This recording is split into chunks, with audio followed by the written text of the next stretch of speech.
Hi everybody, Golden Era Bookworm here. Today I thought I would continue with a series that I started a while ago before I got injured, and that was I started looking at the different styles of exercises that were taught by Vince Gironda. And today I'd like to talk about Vince Gironda calf raises, at least the style at which he taught the calf raise, which had a little twist literally to it. Let's have a look at it.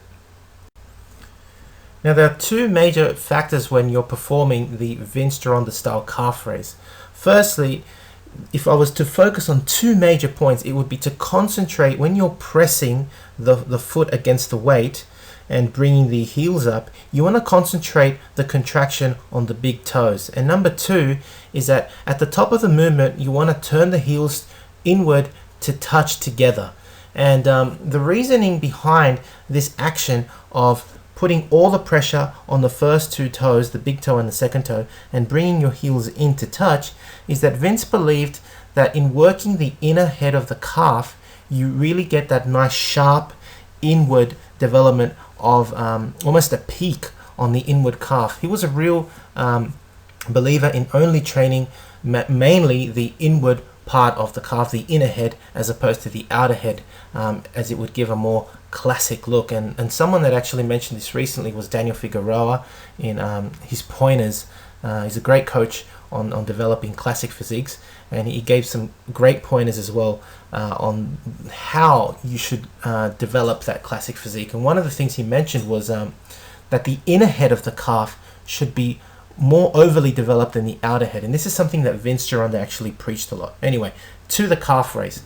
What you want to do is you want to place your feet on a calf raise block, be it a seated calf raise machine with a block, or a standing calf raise machine, or if you're going to do donkey calf raises or on a leg press, whatever.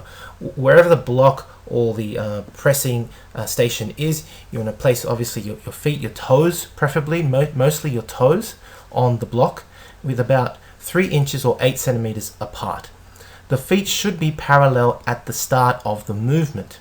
And remember, these are only 3 inches apart, so they're fairly close together. And the reasoning is behind that is because you're going to bring the heels to touch at the top. As you begin to contract the calves, you push and concentrate on pressing, as I mentioned earlier, on the two big toes, on the first two big toes. That is your big toe and your second toe. So the first two toes. And as you raise those heels and to the contracted position, you want to turn the heels inward to touch at the top of the movement. Again, this concentrates the contraction on the inner head of the calf. And as you lower to the return position, you bring the heels back to parallel and repeat. Now here are two good photos demonstrating what heels to touch at the top actually means. And following from this, I'm actually going to show you a demonstration of me performing it on a seated calf raise machine. Now, you can see the photo on the left. We have an athlete here doing standing calf raises on a block, and at the top of the motion, at the top of the contraction, he's bringing his heels to touch, and that's the whole idea. That's a proper Vince Gironda style calf raise. I know the exercise on the right is a donkey calf raise, completely different kind of exercise, still targeting the calves, however. And here we have Arnold with Franco on his back performing donkey calf raises. However, he is not performing a Vince Gironda style calf raise. He's performing a donkey calf raise. And I'm not here criticizing Arnold. He probably just didn't want to do a Vince Gironda style calf raise. Here he is just doing his own version, where he is actually still bringing the heels inward, but they are not touching. So if you wanted to do a proper Vince Gironda style calf raise, the heels must touch at the top. Now, as I mentioned earlier, the video that will follow now is me performing the Vince Gironda style calf raise on my own seated calf raise machine at home in my own little garage. And I know it's a bit of a dark video, but feel free to watch it. I clearly go through the whole motion, and I hope you enjoy the video. Again, they shouldn't be super ridiculously pulsating reps. They should be smooth, come down, and notice my feet as I come up. I actually pull my pants up a little bit. I bring my legs, my heels in. 2. I think that's 4. You You really feel it. I'll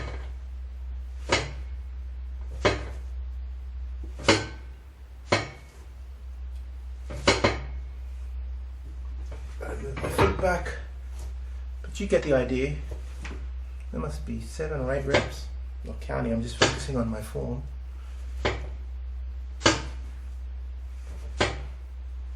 So make that 11.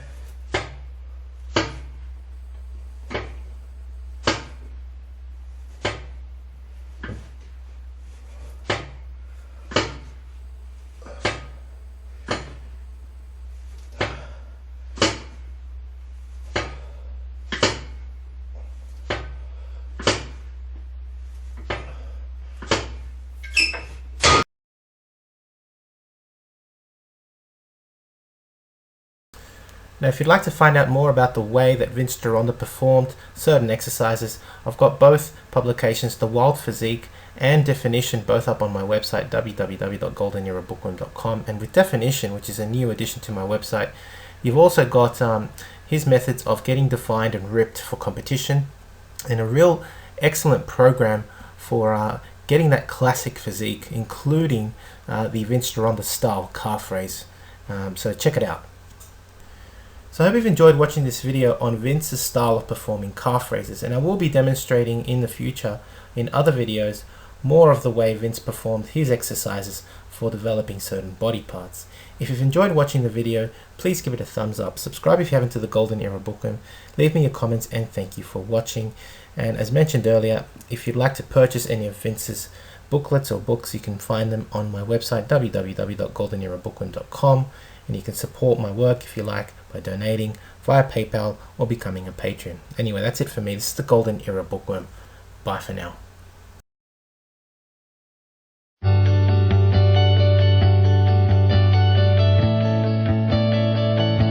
Hi everybody, I just want to recommend this phenomenal book, Vince's Secret Locker, volume number 2 by Carl Coyne. I've been looking at this for about 4 weeks and I can't put it down. If you get a chance, check it out. He also has a part 1 that I highly recommend also.